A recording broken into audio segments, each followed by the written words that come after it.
What's up guys, welcome back to the channel and welcome to a new series I'll be starting today called Let's Talk Wrestling, where basically I just cover pressing topics, elephants in the room, such as this elephant in the room, or more aptly, dinosaur in the room, especially the creative room, the gorilla position, the boardroom, whatever you want. Obviously I'm going to be talking about the Mr. McMahon Netflix documentary, which I've just finished.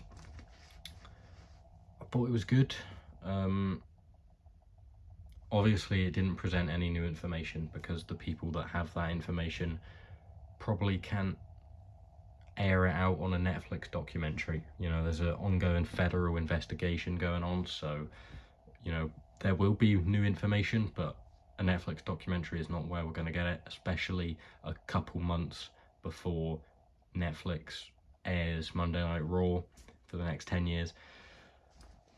To me, that's felt like it played a really big part in it. I don't know if Netflix were thinking about acquiring Raw on some sort of deal back in 2021 when they started it, because that's when the majority of the information and the interviews were from superstars and people who are dotted around here.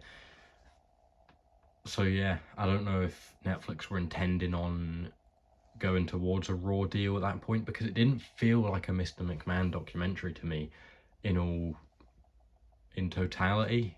Obviously a lot of it was focused on Vince because it was called Mr. McMahon, and there was interviews about Vince and with Vince covering things, but a lot of it felt like a history tour of WWE, and that's all well and good, and that's why I think it links to the WWE network essentially moving on to Netflix, because that's going to get people thinking, that sounds cool, I'll go and watch that. I'll go and watch the Attitude Era because it was massive, it was a boom period. That seems like that's where I'll start.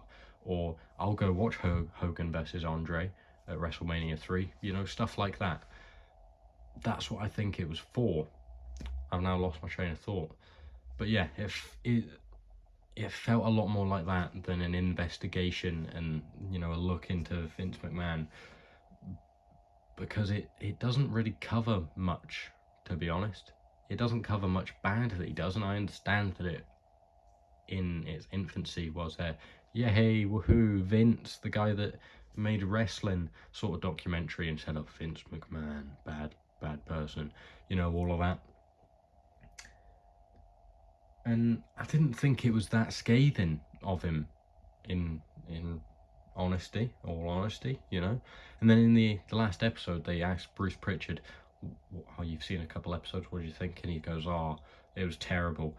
Bruce Pritchard is a stooge, and he needs to get his own opinion and a set of balls. Honestly, what is up with that guy?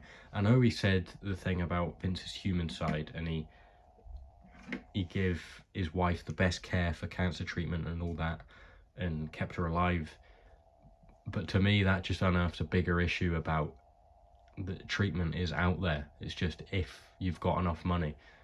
Vince has probably done that for loads of people, and there'll be millions of people around the world who would have wanted that if they could, but they aren't Vince McMahon. They're not as powerful and they aren't as rich as Vince McMahon, which is why he can so easily be a good person. But at the same time, he's used that power, that influence, and that money to be a terrible, abominable person. And you can't look past that. I don't care. Yeah, that's good for Bruce Pritchard and his wife. I'm happy for them. But what a fucking prick. Honestly. That's my opinion. You can separate the art from the artist and say thanks Vince for creating wrestling as what it is today, because honestly, without him, would it be where it is? No, it wouldn't. Would the territory still be about? Would AWA have turned into WCW? Potentially. Would Ted Turner have got involved? Who knows? Kayfabe would maybe still be alive. Who knows? I really don't know. Obviously wrestling wouldn't be the same as it was today, but it's no excuse, is it? Some people will love him no matter what, and some people will defend him no matter what, like Bruce Pritchard. And it felt like they were still defending him in the end, and it was really weird, and I did not like it. Sorry, I was very rudely interrupted by my sister ringing me there, but yeah, I didn't like it. You know, I sort of thought they glossed over it, like they were saying WWE are in this boom period, and they were barely saying that. And even Meltzer, who is, I don't know about him, but like he was talking about how good WWE's doing, and no one was pointing out the writing on the wall, what was so obvious.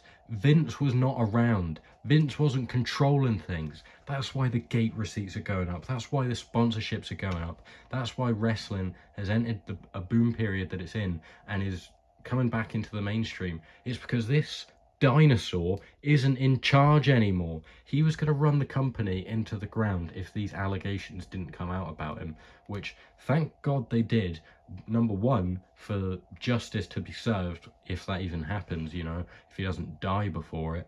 And number two, for the company as a whole, because he would have died at his desk. He wouldn't have retired. And honestly, people would have celebrated that. People probably would have celebrated it a little bit less, though, than they will when he dies. Maybe in prison, we can hope, you know. Who knows? I've got no idea what will happen. I'm sure more information will come out in the coming months and years, but Vince's health's rapidly deteriorating, apparently. Maybe that's him being out of the loop and wrestling was what was keeping him going. Who knows? Or it's just some sort of defense like people do, you know, he's not in the right mind for a trial. But, you know, he was on trial with a neck brace and he was fine. But yeah, I'm gonna stop just rambling. If any more thoughts come to me, I'll talk about them. But yeah, here's Vince. We'll get him to the side and talk about some interviews for now. Another man that's obviously been involved in the allegations is Brock Lesnar. He was part of the sex trafficking, which is disturbing to say the least. He always was very creepy, and Vince was so creepy in that documentary. He came off as really, just really weird when he said, "Oh, I wish I could tell you the stories, but I can't tell you them," and stuff like that. Weirdo. Brock's just a bit of a weird guy as well, isn't he? He's very uneasy to be around, I can imagine. He's a bit odd. But obviously he's not been around since, was it SummerSlam against Cody? Or was it Crown Jewel or something? I don't know. But since, well, he wasn't at the Royal Rumble. That's the main thing. He didn't show up. And then we have the sort of inner circle.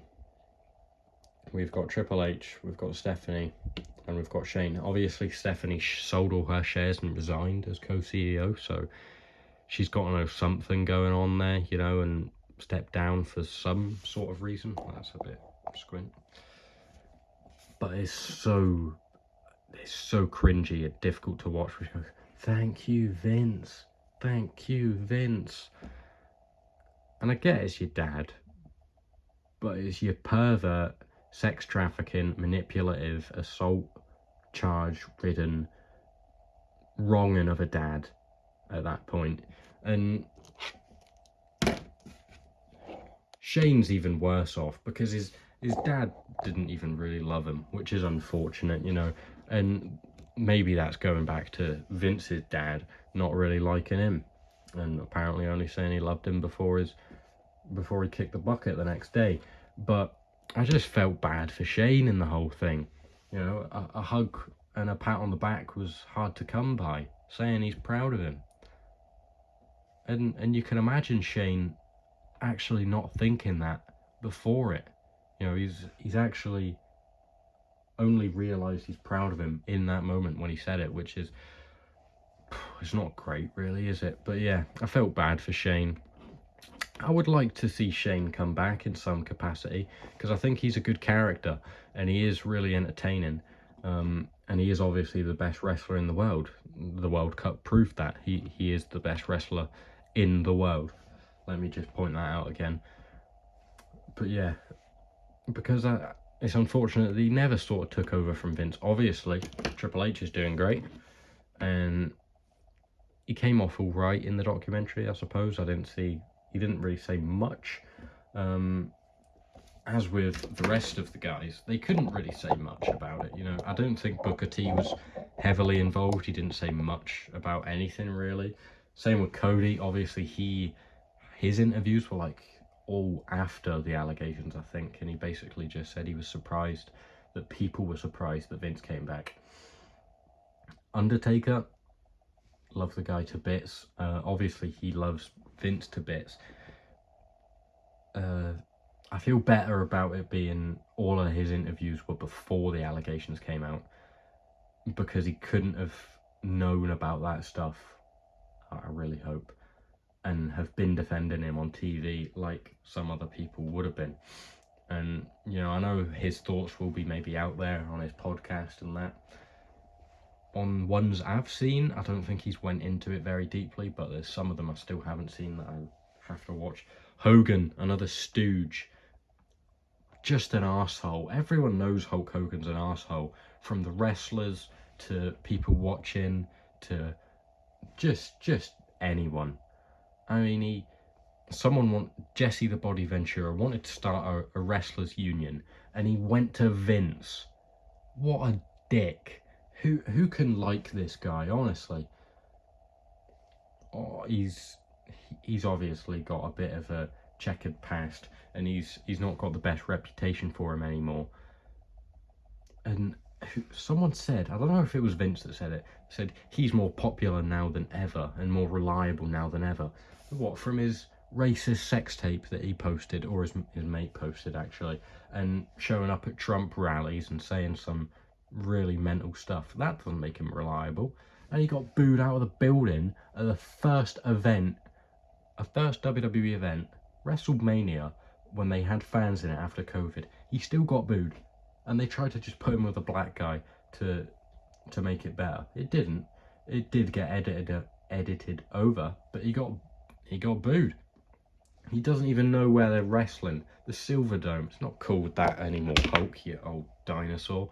Bret Hart was pretty funny. To be fair to him, said that uppercutting Vince and knocking him out was the best thing he ever did, and his wife was proud of him, so that was quite nice.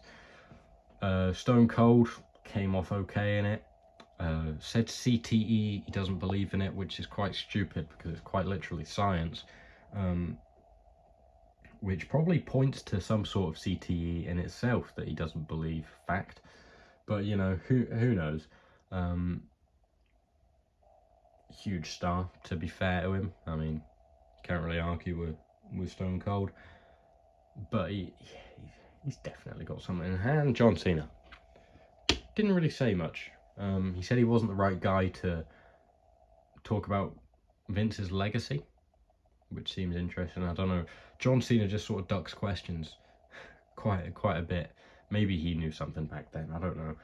He does have the World Heavyweight title around his waist. If you want to see why, you better watch my fantasy booking on John Cena's farewell tour. The Last Time Is Now. That will be coming out soon in 2 or 3 parts. I'm not sure yet, but yeah, go watch that.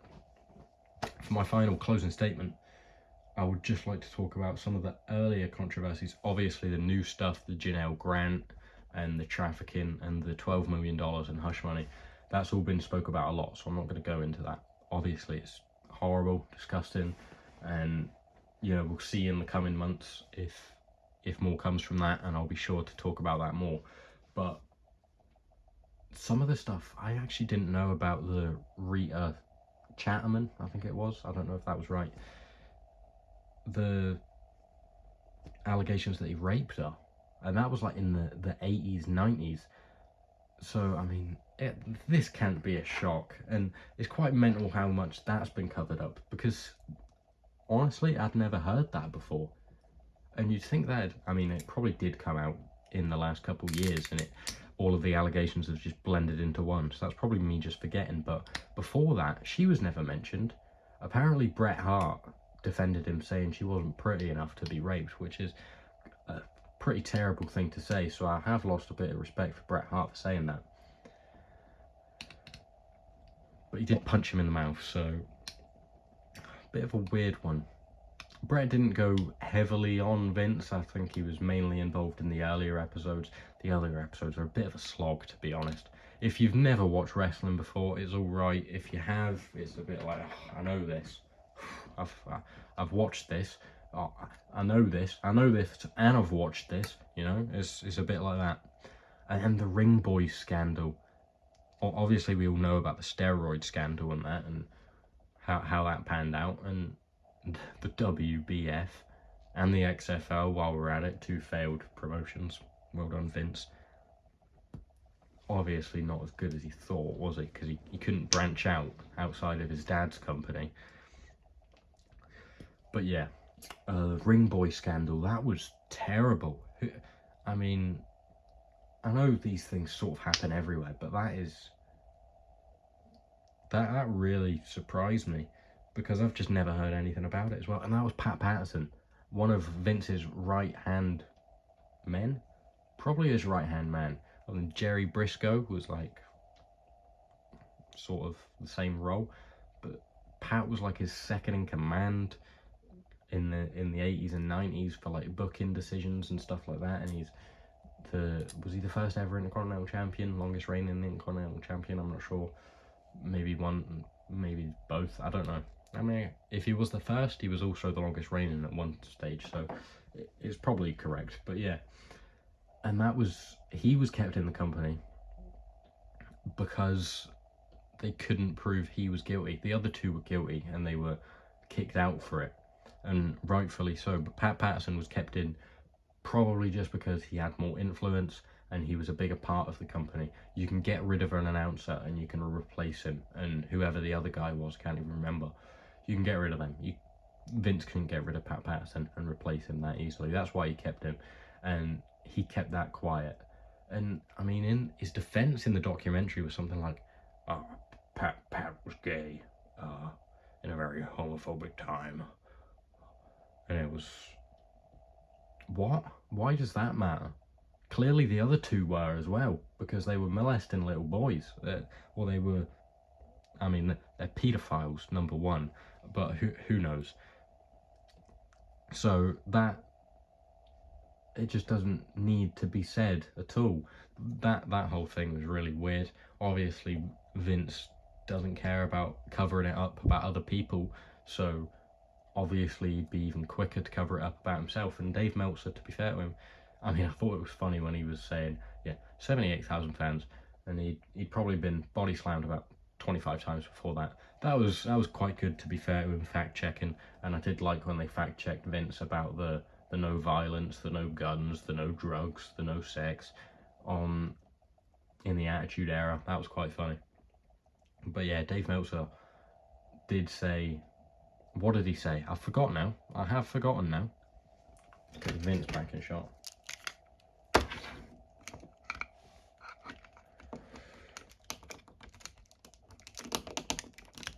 I've completely forgotten what Dave Meltzer said, but I thought fair play to him about. Let me circle back. Yeah, Dave Meltzer was pointing out that in the past, with the steroid scandal and all of that, and the other lawsuits that Vince had faced, he basically refuted them straight away and tried to deny them and like called them out on their credibility and stuff. But with these, he didn't. He obviously knows he's guilty because he did nothing about it. He resigned, he retired, he stepped down, he did all of this, and he just said he would cooperate with the investigation. He's obviously guilty, and we know that now. I mean, the writing's on the wall. He got kicked out of TKO by Ari Emanuel pretty much straight away. More stuff came to light after he'd already resigned because he knew he was guilty of this stuff. More stuff came out and he had to resign again and step down again. So we know he's guilty. What of? We know quite a lot of it. We probably don't know the whole picture. The Ashley Mazzaro thing is horrifying as well, obviously, because we know what happened to her later and committing suicide, probably because of the trauma that was caused by her being raped and then just not really listened to or believed by Vince and by the company. So yeah, we'll see in the coming months, years maybe, what comes of this situation. If Vince gets done for anything, he'll probably just end up paying loads of money for it. I doubt he'll go to jail because he's rich. He'll just go to an island or something like that, or his health will deteriorate so much more that he can't even do anything. He's just in bed. He's not got any thingy of life. Can't remember what the word is. His life isn't worth living, so there's no point in taking him to prison or any of that. So he'll probably get out of it because he's rich and because he's a scumbag. He's a dirtbag, like Phil Mushnick said. Phil Mushnick was pretty great. I enjoyed him calling him out. He was one of them that obviously knew what Vince was like from the start, and I'm sure most of the people did. I'm sure that the majority of the people that knew the atrocities that Vince has committed were inside the company and did defend him and did turn blind eyes to him. Some of that probably will be because of the power that he holds and that he could retaliate and probably ruin their careers. So I mean, I don't necessarily blame them for it, because you know, what would you do in that situation? You'd probably just have to do what everyone else did: shut up, keep quiet, keep your job. But you know, it took Janelle Grant losing her job because of refusing to do stuff or whatever it was that she lost her job for to finally come out and talk about it. But yeah, that's it. I mean, I hope you've enjoyed. I hope you've got something from this rant that I've went on and my review of it. Definitely go and watch it if you haven't, because it's worth it. It is a good documentary. There isn't anything really to learn from it though. Well, it's like new and present. I learned about the Rita Chatterman, I believe that's her name, and the Ring Boy scandals, but that was from like the 80s. Other than that, there's no real new information to be learned from it. As I've said, if there is any, we'll get it from a federal investigation and it will come out then, or Vince will probably cover it all up again. So yeah, thanks for watching, guys. I hope you've enjoyed me just talking wrestling, or just talking Vince McMahon and Netflix.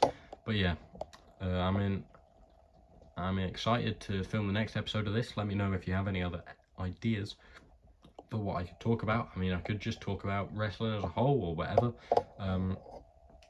Obviously got Not Bash in Berlin, Bad Blood predictions to do this week as well. Could just talk about Bad Blood or whatever, the state of wrestling.